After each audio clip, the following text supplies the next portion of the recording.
Amateur Hour, it's his first time producing. Oh yeah, that's why it's Amateur Hour. He doesn't know what he's doing. Oh yeah, it's Amateur Hour. Welcome to Amateur Hour, where a former film school dropout sets out to be a future filmmaker. I'm your host, Rob Jarosinski, and this is our first episode. A little strange. I'm doing this by myself in the basement.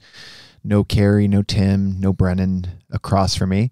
But you might be wondering about what this show is going to be, and it is that. I'm a former film school major, switched to communications because, I didn't think I had what it took to make movies, creatively, that is. What's interesting is growing up, I was the kid in middle school who, even before middle school, my parents sat me in front of the television, and that was kind of my way into the world. Both of them they're both originally from Poland. So English was a second language to them and to me in a lot of ways. So learning about culture and how people interact, kind of social cues, like a lot of that I got from movies from the late 80s and early 90s, very formative for me. And I was just always taken with the escapism that movies provided. So, as early as I can remember, my dad always had a camcorder out, recording everything. I think the story goes that when I was born, they were both immigrants who immigrated from Poland to Chicago, and money was tight. But when I was born, my dad wanted to document it, so he ran out and got a camcorder. Like, I'm talking about like the beta tapes, or I don't know what the heck they were recording to. Eventually, we got them on VHS, but he got this monstrosity over-the-shoulder camcorder. I guess not a camcorder; it's just a video camera.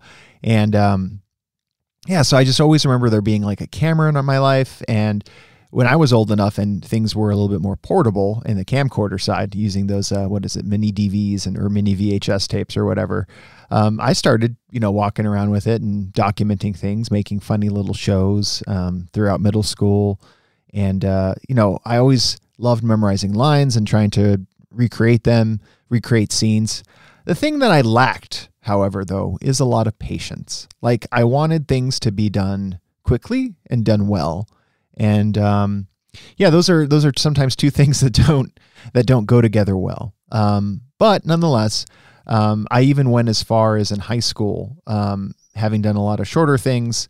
I wrote a feature-length script and convinced my friends and my family and third parties to invest. And I was going to go make this movie called Schoolboys. And we even shot, and I got things like a Steadicam. Like I had all the tools, had no idea how to use them. Lenses, lights and stuff, like key lights. I didn't know how to do any of that. I just was pointing the camera and shooting. And I still have 6 mini DVs or 6 hours worth of footage that have not been edited together, could not be edited into anything. We even went out to Vegas and shot on location in Vegas. I didn't know what I was doing. And that should have probably been a sign that the actual process of being a director or a writer maybe wasn't for me. It was a really frustrating process too. Like, I think when people watch movies, they forget that, there's like 8 takes of something or multiple takes, and it's not a very like sexy process. You have lights on, you have like 20 people standing around where when an actor's trying to emote, and like all you see is the finished product. And that's the part that I found that I really liked. But nonetheless, I thought that was what I wanted to do, went to film school. That's in fact where I met my podcast co-host. One of them is Tim, and everybody knows Tim, now critic for Antagonist and Ecstasy, now Alternate Ending. And people like Tim were super talented, super patient, super detail-oriented. And what I found in class is my rush to get projects done and kind of like lack of pushing the envelope, I guess, like that creativity that would create something new, I guess. That was what maybe was a little bit lacking for me on the creative side. So I kind of fell out of love. And then like we were also picking apart movies to such a degree where it just wasn't fun.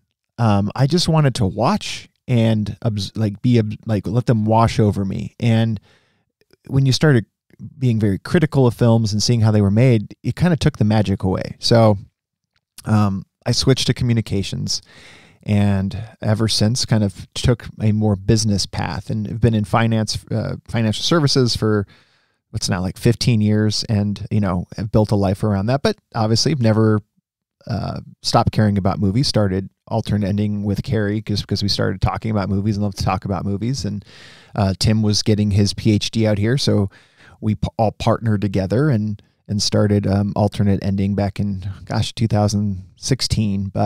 And a large part of it was to kind of scratch that itch of still being able to talk about movies, and it certainly has. Like it's been amazing to have you all as part of the community and getting to know you, and just again learning different perspectives. I see movies now completely differently thanks to everybody here who's ever assigned us a movie or shared their perspectives on things. Like, it does open my eyes to movies quite a bit more.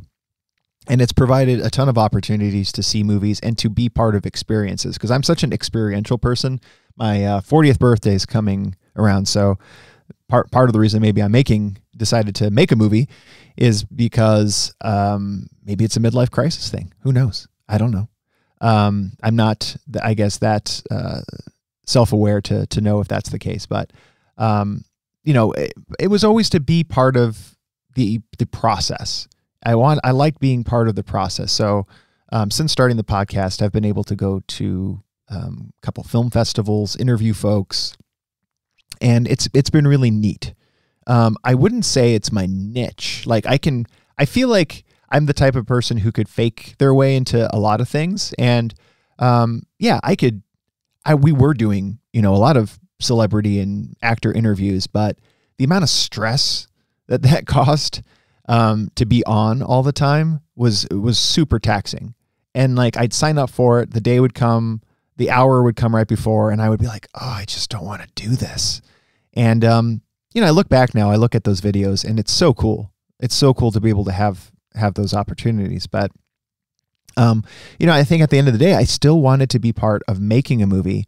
And, and on this journey of learning more about movies, there are a lot of roles in movies, a lot of important roles, and there are business roles. And for the last 20 years, I've realized was that a path that I should have taken? And truth be told, I wouldn't be prepared to take that path or be as knowledgeable as taking that path as I am now, having gone through the business side of the experience. So kind of having fundamental film knowledge, but now 15 years of business and corporate experience. Is there something there from a producer's perspective? And I've, that little seed had been planted long ago.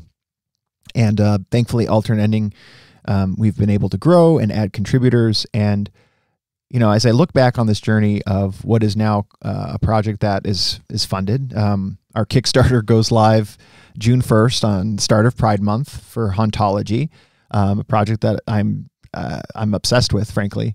That process started when I look back, and this episode is going to be trying to catch you all up from the beginning all the way to April 14th. And I'll explain why April 14th is a significant date, but it starts really on January 29th. What I did is I went back through all my emails, and I was trying to figure out, do I break this up into sections?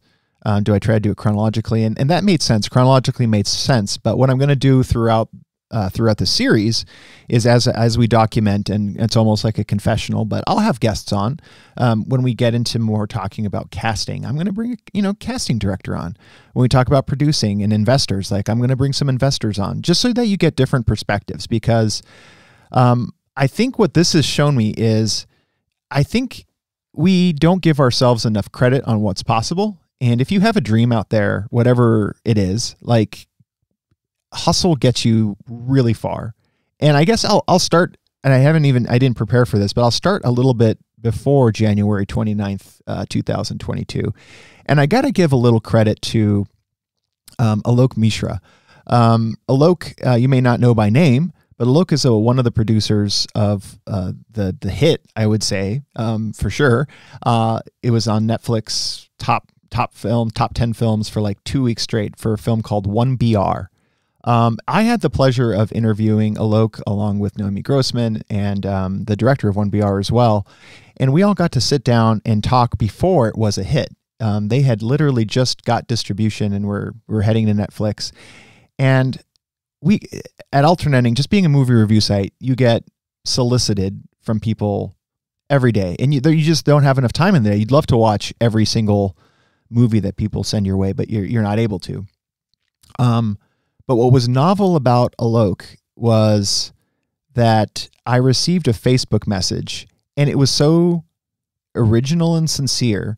It was something I would do if I was trying to get my movie out there. And so I took a chance and I engaged with Alok, and I'm so happy that I did, because that discussion really showed me that like how much hustle can get you. And here's someone, Alok, in a similar position, years ago, bet on himself and bet on the project, was tangentially in the industry, doing a lot of focus group work for major studios, and felt like he had the algorithm kind of mental algorithm to know what combination of factors could make a successful and profitable film, and brought those pieces together. And then you have the result of 1BR, which, hopefully we'll have Alok on as well too, talk about kind of the future of that project. But became kind of may not even be aware of it, but like a mentor for me. And like I that seed was also planted then. But what really happened and kind of was another big turning point for me embarking on this mission was January 29th, 2022. And that is the day that I reached out to one of our contributors, Parker Brennon. And what had happened before was Brennan Klein, who's a longtime contributor, now staff member at Alternate Ending, hosted a Blumhouse podcast called Attack of the Queer Wolf, and had a bunch of connections from that, one of them being Parker. And when we were looking for new contributors, Brennan suggested Parker to be brought on. And I guess the story goes, and maybe I'll save that story for another time, but how Brennan and Parker got together. I'll let Parker tell that story when they get the chance. But one of the things that was so interesting was after Parker's first piece went live on Alternate Ending, you all dove right in. Nothing gets by you, I have to say. On the Discord, folks were kind of doing their due diligence to figure out who all these new contributors were. And you all started sharing. So I have you to thank, actually. And the more I think about this, I wouldn't have known that Parker was an award-winning short filmmaker. That wasn't even enough to pique my interest. I saw the posts on Discord. You all were raving about it. I was reluctant. I've seen a lot of shorts. I struggle with shorts. I struggle with actually any first-time director. I struggle with independent first-time directors. I mean, I'll even say Christopher Nolan's Following, Darren Aronofsky's Pi, like Ryan Coogler's first film. Like, is it Fruitvale Station? I think so. Yeah.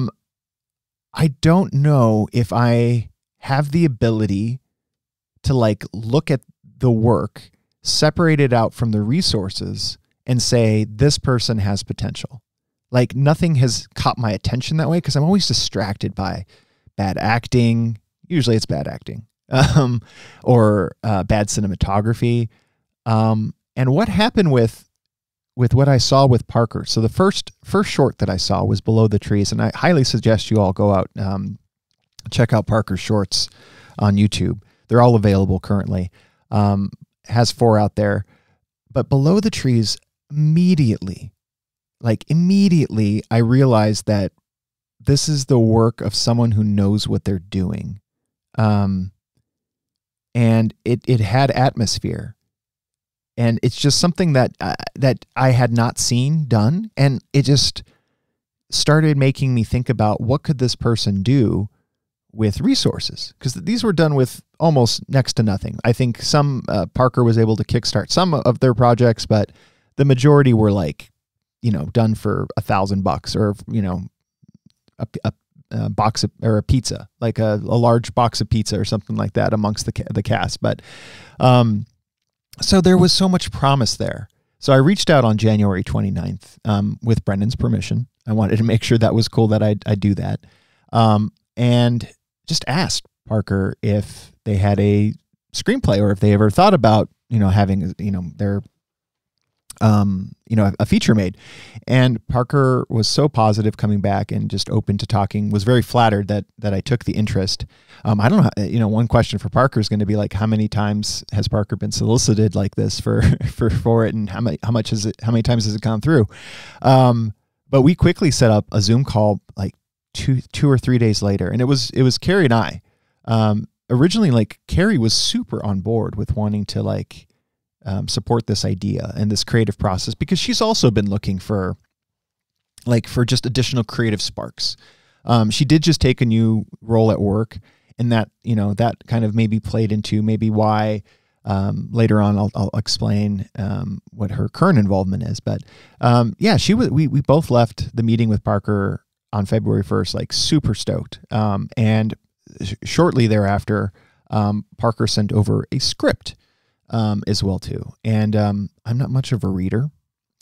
I also want to introduce now to another contributor, Chris, and his spouse were also, I had a feeling that Chris would be interested in this kind of thing, because we're kind of cut from the same cloth of, former arts person, now in the business side of things, like, but still, interested in it.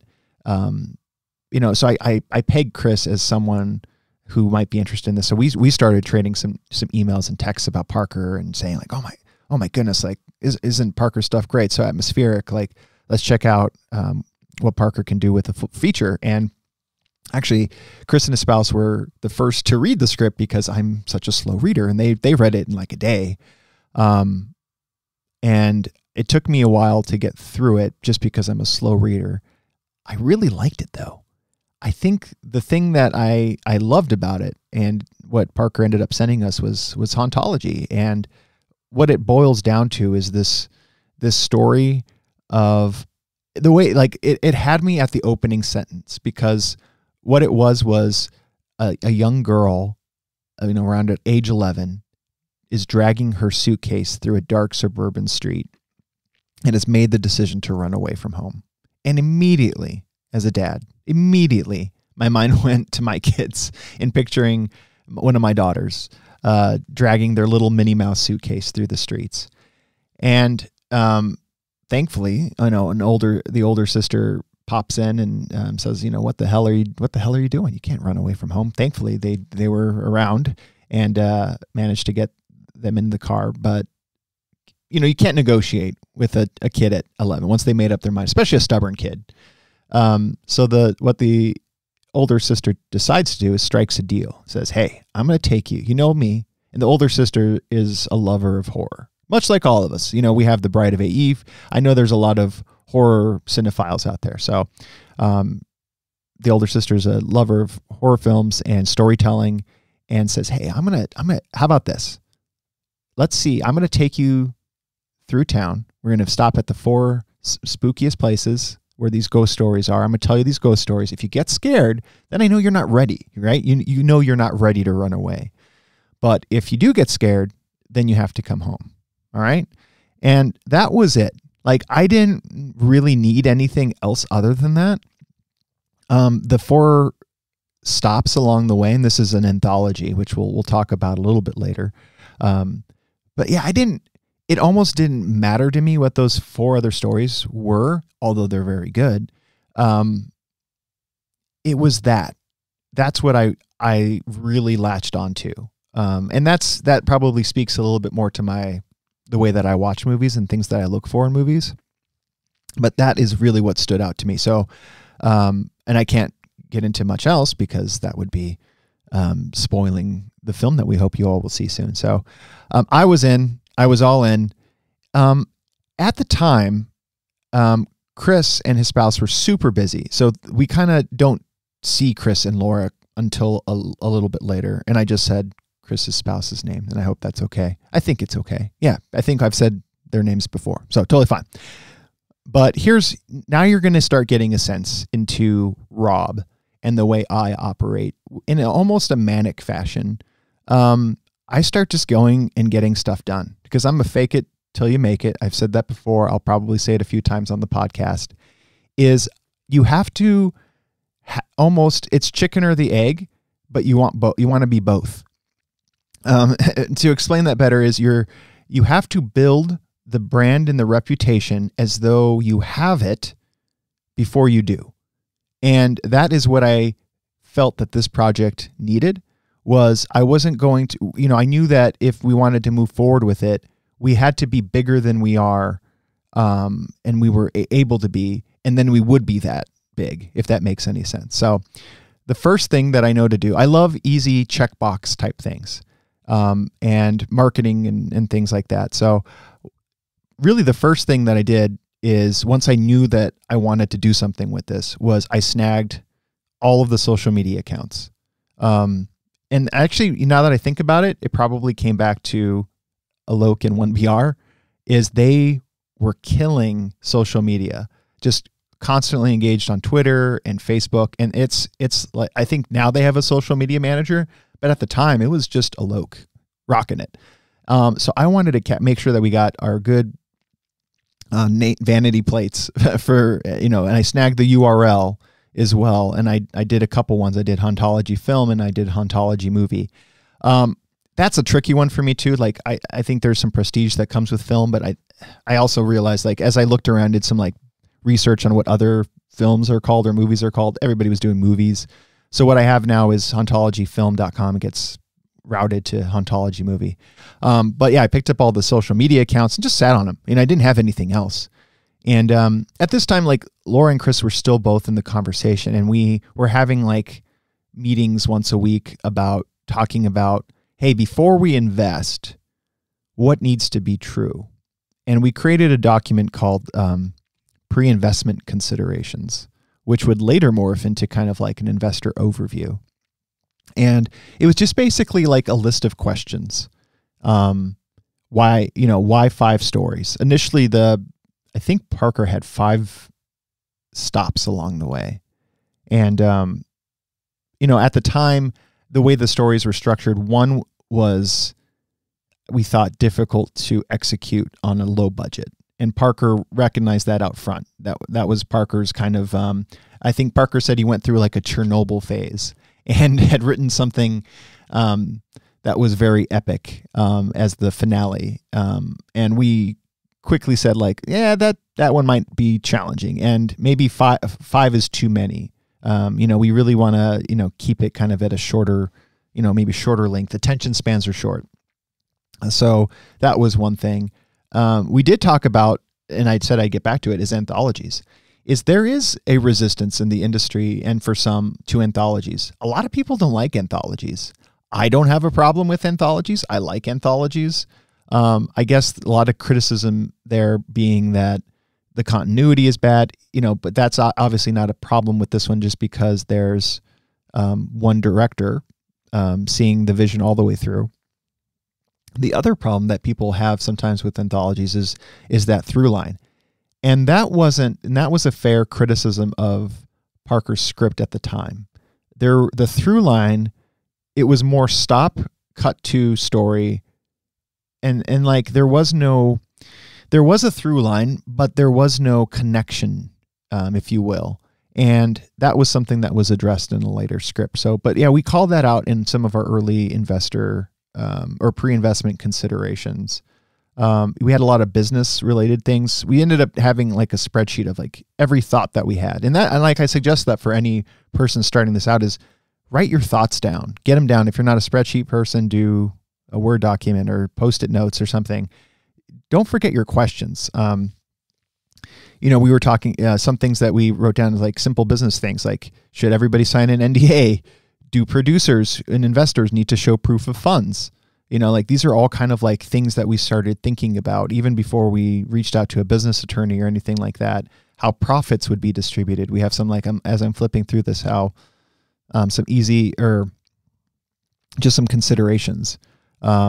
And then what I did is I pulled in, I think Studio Binder is the new like resource that people go to. They had like a list of every film roll on a project. And I just listed that out for Parker. And I said, hey, if you were wanting someone, who do you see for this? And that was very helpful. And I will say that Parker is extremely organized and has a very clear vision, which has made it like, I didn't have to wait long to get answers to any of these questions. Usually it was like turned around the next day.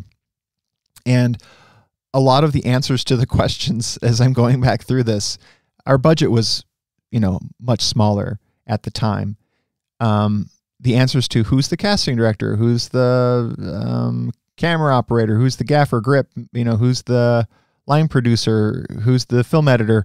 The answers to those questions were Parker. Parker, as I looked down the list, and obviously that morphed, because I think what ends up happening too is as you get more excited about it, you see what could be possible with more resources. But at the time too, Parker was very capable and still is very capable to do most of this stuff by themselves. But there's a time element too. And freeing Parker up to be able to just focus on directing. And we had these kind of conversations. It was like, hey, if you could just do the one thing, like what would you like to do? And I think that is ultimately the role of a producer. If you don't know what it is, it's obviously raising money, but it's the money is a means to an end. It's getting the resources necessary to execute the vision of the project, and to in my case too, it's to protect the investment, get the biggest return on investment possible. Now that part of it, just because I respect the creative process as well, is that I think for a lot of us who are investing, I want to say it's ancillary. We all want to, be super great if we could make our money back and make a profit. That would be awesome.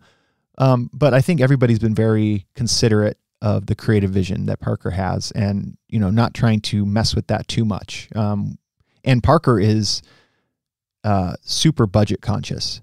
For those who've, followed the podcast for a long time, I'm a big spender. I'm the spender in the family, and Carrie has to rein me in.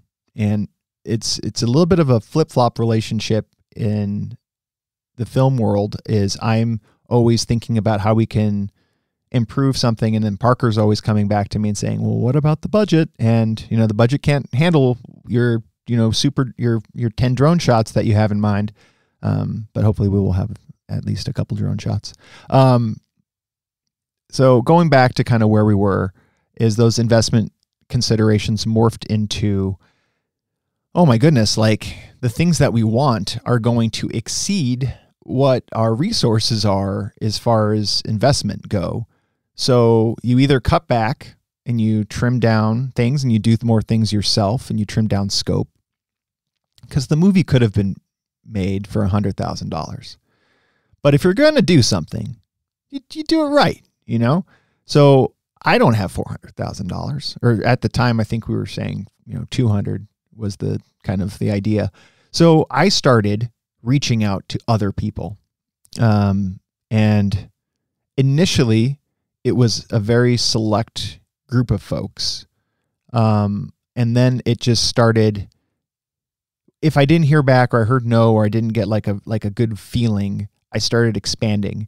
And then I think at one point I pretty much reached out to everybody I know at one point towards the end. But funny enough, like the majority of our investors were the people that I kind of already had there were a few surprises, I think, of folks who came in that I guess I didn't want to ask because I felt, for whatever, uncomfortable asking. But we'll get into that, like when we talk with investors at one point. So that was like mid-February, and I was getting interest. I was finding my people, and I was targeting people who were entrepreneurial, who had like love of film, who had resources too, like, because you need to be able to have, money in order to invest it. So those were kind of the thoughts that I had. What's your life? Did you just have do you have like 5 kids in your, and two of them are, under the age of 2, like you're probably not in a good position. So don't be offended if I didn't ask you. There's still time, by the way, if anybody wants to be a producer. We haven't said we haven't like created a cutoff yet, to potentially adding more producers. So that option is available. But around February 20th, started getting a lot of interest from folks. And then, getting NDAs in place. And I have to say, big lifesaver, totally worth the investment, DocuSign. All right. Nothing turns someone off more than having to print out a document and sign it. And I was getting a lot of crap from one of our investors, Rachel, who will be on the show at one point. Got a lot of crap from her. It's like, you want me to print this out? And, yeah, it was a barrier. It was a barrier to sign. And it's already such a mental barrier to think that you're going to invest money and like substantial amounts of money into a project. And then like to create an obstacle like that, just to get the information you need, you're going to have a bad fallout of people who just kind of like get too busy with their lives, because everybody's got stuff going on. So made the switch to DocuSign, immediately had tremendous amount of response rates for NDAs, and then was able to get people, we didn't start doing scripts. What I knew I needed to do at that point was take that pre-investment considerations document and start. The thing that I'm good at is storytelling in slide form, and figure out, how am I going to tell these investors what the project is, why it's a good investment, how we're planning on using the investment, what the return will be. Like, I started plotting out this investor overview in slide form. And I said, like, I work a lot better with dates. So I set a date out there, and this is why the podcast, this episode will end when we get to April 14th, that was our big investor overview date. I sent out what's called a doodle. And a doodle, for those who don't know, it's a way for everybody to align on which date works best. Great tool, free to use. For everybody except for Chris and Laura, I think April 14th worked out. But I wasn't worried, because I knew I could always circle back with Chris and Laura to do the overview. So we sat down, and I knew I had about 2 months to knock out an investor overview. Parker was working on notes and feedback from the script. At the time, Parker had also reached out to their former screenwriting teacher and hired them as a consultant to kind of give notes. We also hired Brennan as a horror cinephile to provide notes. And all of those notes came back and were super helpful to provide future, the kind of what ended up being more of a final draft. There was also that segment that I called like the Chernobyl inspired segment. Parker had an investor as well who wanted a particular type of segment. So Parker rewrote an entire segment that now is in the final script. And it's so much fun. It's so much fun. So that also happened. And then I knew we needed to hit the ground running. And I started more on the business side. Actually, I did everything all at once. Just like the movie. I restarted my account with IMDb Pro. And for any filmmaker or producer, anybody in the business, IMDb Pro is such a valuable resource because you get contact information. It's a database. You get to peek behind the scenes. You get people's agents and all that. So, that studio binder list of all the roles that we were looking for. By the way, Parker's in Ohio. Okay. And also did some research on film incentives. And we had tossed around the idea of filming outside of Ohio, but in the end, Parker had a lot of connections in Ohio, and the Ohio Film Commission, or the Ohio Film Office, Ohio provides a 30% tax rebate, and that is a very rich reward. It is an actual rebate. It is not like a credit where you deduct from your taxes. No. Like if you spend above $300,000, you get 30% of that back. there's catches and things in there about like it needs to be Ohio eligible spend. So that's kind of what informed our new budget target, because it's basically like free money. It's like, wouldn't you want to make a $300,000 movie for $200,000 essentially? Like, yeah, that's what I would like to do. So we narrowed in on Ohio. Why I bring up Ohio is that was going to inform where our crew was going to come from. So IMDb Pro, super helpful. And we started with the production manager role, and I started using IMDb Pro and trying to narrow down. It doesn't have a great state, like you kind of have to guess, and I did a keyword kind of in the state and then try to figure out, do I see a lot of shooting in Ohio with this person? And we found Carrie O'Reilly, who is just amazing. And again, fake it till you make it. If I pull up the note to Carrie O'Reilly, it probably sounds again like we're a lot more put together and further ahead than we are. But again, nobody knows, and you've got to kind of lean into that aspect of it. Is you have to convince folks that you're worth talking to. And that, and all I said is I'm one of the producers working with the filmmaker, an upcoming indie horror feature film. We're starting in Ohio. Wanted to make sure you're in Ohio. Would love to just chat and connect. And I got to say, like, within 2 hours, Carrie got back to me. And we took a meeting with Carrie and quickly found that Carrie was way outside of our even our fake level, which we hadn't even gotten to yet. Carrie works on, $5 million plus films. But even though she knew that going into our conversation, she took the full hour with us and then offered us a ton of connections and people that we should reach out to, which have ultimately become the crew that we're working with. There's another person, Chenny Chen, who was kind of Carrie was her mentor, and Chenny became a line or a unit production manager as well, and a line producer. And Chenny's gone off to bigger and better things. Chenny, same thing, like took the time with us, and we're ending up using like almost the cast or the crew that we have is exclusively pretty much coming from those two individuals who just gave us their time. And if you're kind to people, they're kind back.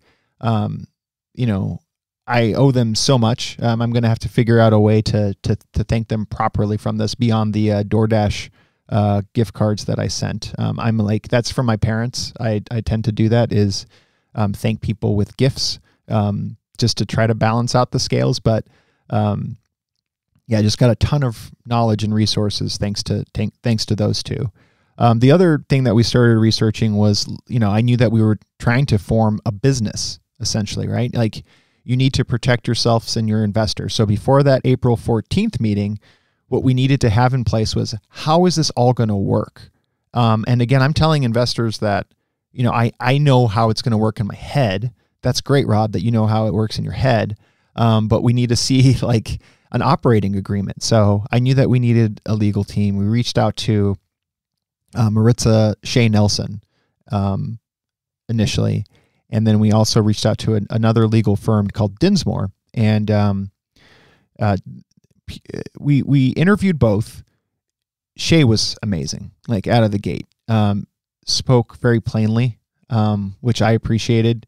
Parker will tell you that Parker's not so much of a business speak person. Like, that kind of goes over Parker's head. And that's totally fine, because most creative stuff goes over my head, but that's my world, and I really love talking about it. So, but like Shea brought up a bunch of interesting things, and we just felt an instant connection with her, and we met with Dinsmore as well and felt an instant connection as well with Sarah on the film side. We knew we were going to need a film specialist as well, not just business formation. So, Shea, we ultimately decided that Shea would be our business formation attorney, and she, started sending Shea notes about how we would like things to work. And then she also sent us like, here are questions that you need to answer about how you want things to work.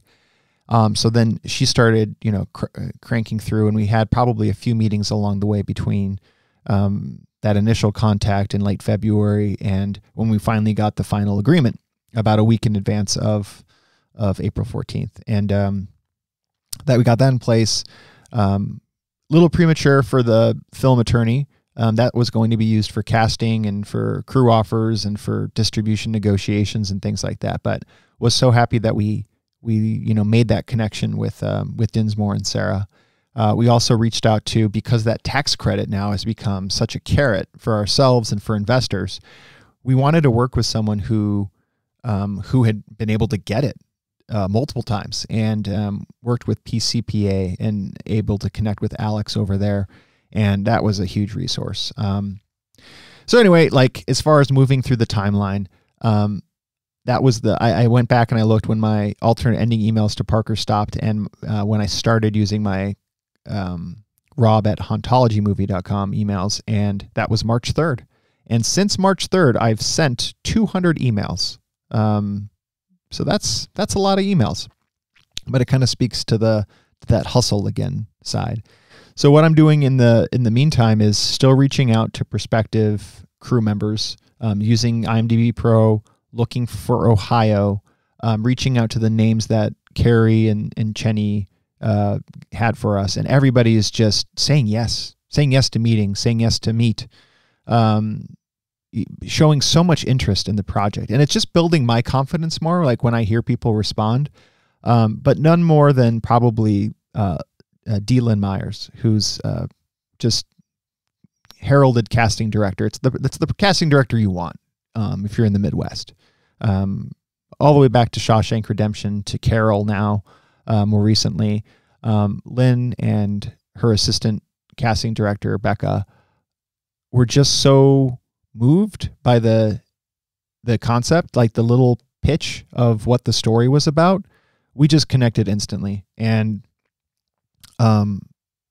just provided some great guidance. And I found out at that meeting that Lynn was getting ready for a production of two one black women shows in April, and because Lynn also works as the executive director of the Ensemble Cincinnati Theater.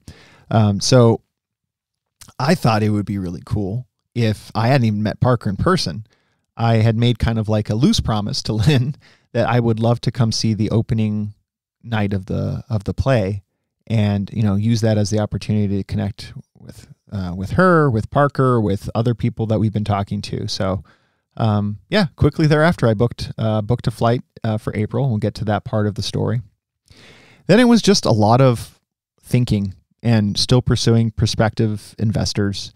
And that part is super awkward. I don't like asking people for money, and feel like I don't like I would not be a good salesman. And I've had this conversation with a number of people. Like, I would not be a good salesman for selling things that I don't believe in. I like talking about things that I'm passionate about, and that sometimes sells people on the thing that I'm talking about, but it's never with an intent to sell.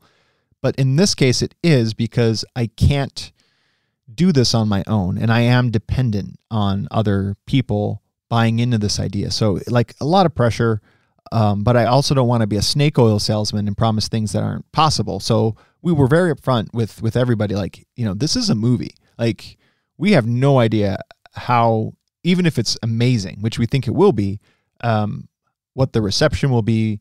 Will it get buried in an algorithm? Who knows? So you have to kind of go in this with open eyes and say, like, you have to be willing to be okay losing the investment. But that's not something that any of us want. But yeah, that was really hard. And I got to say, right around this time, and maybe sooner, I haven't brought this up yet, but I think it's important to, is my folks got really involved. Now they've been very supportive over the years of all of my crazy ideas. But that said, like, I haven't ever, like, there were times where I didn't feel like it was always super genuine. It was like, oh, you're doing that thing, and then like a question would get asked, and it was kind of like a very you kind of know when someone's not interested. You kind of get that read. But with this project, my dad in particular has just shown so much, like we've connected in a way that like we haven't before, and just so many questions and so much interest. When I shared the full story and how our approach to the story is, he just lit up, and that's been so exciting to have this like thing that we have together a little bit, and that we're able to he calls me now every day asking me for updates, and sometimes I don't have updates, but it's just so neat. And my mom too, like both have just been so supportive, and it's so great. And they're investors now, which is great. So, yeah, I went down that process. I didn't, when someone pulled out or changed their mind, whatever, it was no hard feelings. Like, I know that this is not easy. And, I just appreciated people who got back and didn't, drag it out. And make it seem as though they were interested but weren't, because they just have a hard time saying no, even though I know it's such an uncomfortable position to be put in. So, we were trying to build up enough momentum so that we had a big enough group where, it's not going to be like one person just showing up to this investor call. We wanted to have like 10 to 15 people, because at the rate of investment, that was what we were going to need in order to make this movie happen. So we wanted people to look around the Zoom and see that there were enough people to make this happen. Because if you don't, then, it's not. So, anyway, we started working on getting that, and we had about 15 commitments to show up to the meeting. I took care of some insurance and made an insurance contact. We'll go into insurance later. We also got a little bit of sticker shock on one person, and that was editing. And I'll kind of get into that maybe a little bit later when it's more appropriate. I've been trying to keep these podcasts to like under an hour, and preferably like 30 minutes. This is going to be a big catch up so that we can kind of talk more real time going forward. But so I'll skip over a couple things. But the last thing I did want to talk about was the trip to Ohio. And that was a very special trip because, up until then, this was just all flight of fancy, like just in my head. Is Parker even a real person? So he planned this trip, and I arrived April 6th, and I was going to stay through the weekend. And we had plans to do some location scouting, meet up with the director of photography that's acquaintance of Parker's, meet up with an editor that we were interested in interviewing over in Cincinnati. Those were the things. So I flew in late to Columbus. I think I arrived like at 10 o'clock at night. And that connection that I've had with Parker along the way was there, like right when I, saw Parker for the first time. Although I like waved at, like, Parker said they'd be in a Honda Civic or something, Honda Accord. And there's so many Honda Accords at the airport. I was waving to like everyone that passed by.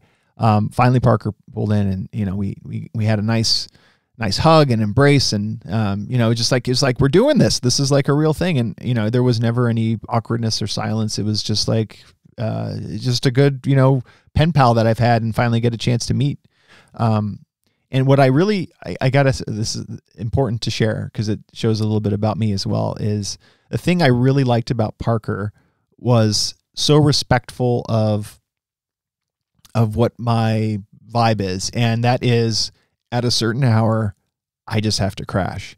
And there was no like making me feel guilty about it. Like when we got to Parker's house, Parker showed me very nice guest room accommodations and was like, you just go to bed. And that sounds great. I also like working out in the morning. So Parker's a night owl and I'm an early bird. So that worked out really well. First night I just went straight to sleep. I got up early, and you're going to say, why is Rob, tell me about this. This is important. I caught an Uber. I don't have a vehicle obviously there, and I didn't want to borrow Parker's or Parker's parents' car. So I took an Uber to go work out. And, now I'm in the zone. Like I'm thinking about the movie a lot. So I don't know how it came up, Oh yeah, my Uber driver asked me like, what brings me to town? So I started talking to my Uber driver about that I'm, making a movie, and I somehow an art gallery came up because I said one of the scenes has an art gallery in it, and that's one of the locations that we need to like pinpoint. And the Uber driver's like, get out! I'm an art gallery owner. Like I'm an artist, and I help bring independent artists to art galleries. So I've actually got a show going on this next week. You should come check it out. So we, so much of this has been fate, but you got to put yourself in that position, I think. We did end up later that day driving out to go meet that person and see their art gallery, and it was fantastic. So nice to have the connection there. That will definitely be coming in handy. First day I had to work most of the day. We did end up driving out, I believe it was this day, to go to a potential location option. We have a big finale that's taken place we want it to be a very grand building. And interestingly enough, there are quite a few grand buildings in Ohio. I don't know why. I don't know if every state has these epic places, but there was one that we had picked out and we went to go visit, and very nice exterior for sure.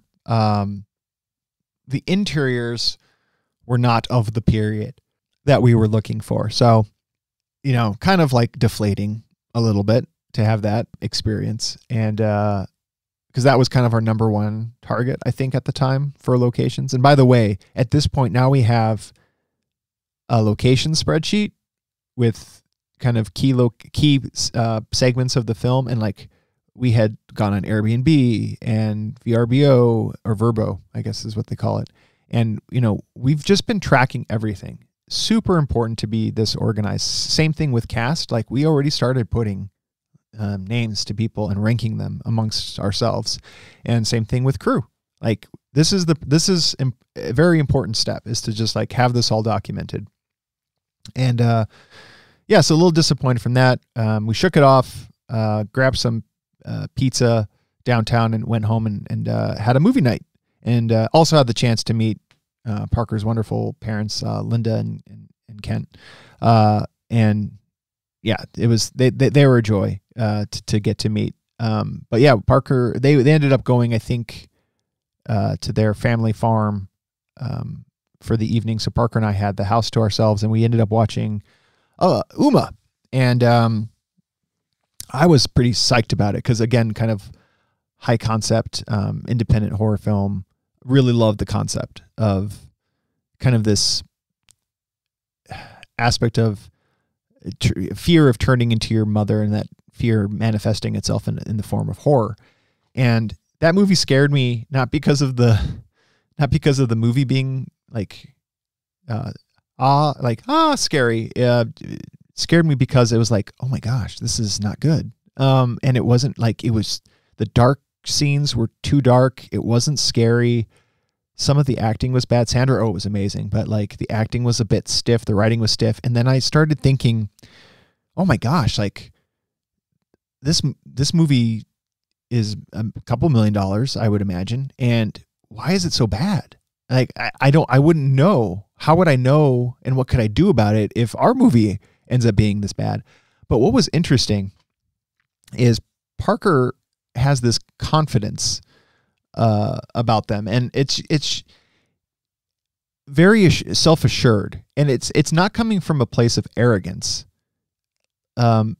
because I think because Parker also doubts themselves, like in a lot of things, but not in the ability to make this movie good, and not Parker's not worried about how this movie is going to turn out from a execution wise. And that's such a big relief, and why I know that I'm in the right role, because if that pressure was on me, number one, I don't know what I would be doing, but that's too much. The art side of it, the actual product side is too scary. I'll get you everything that you need to make it good.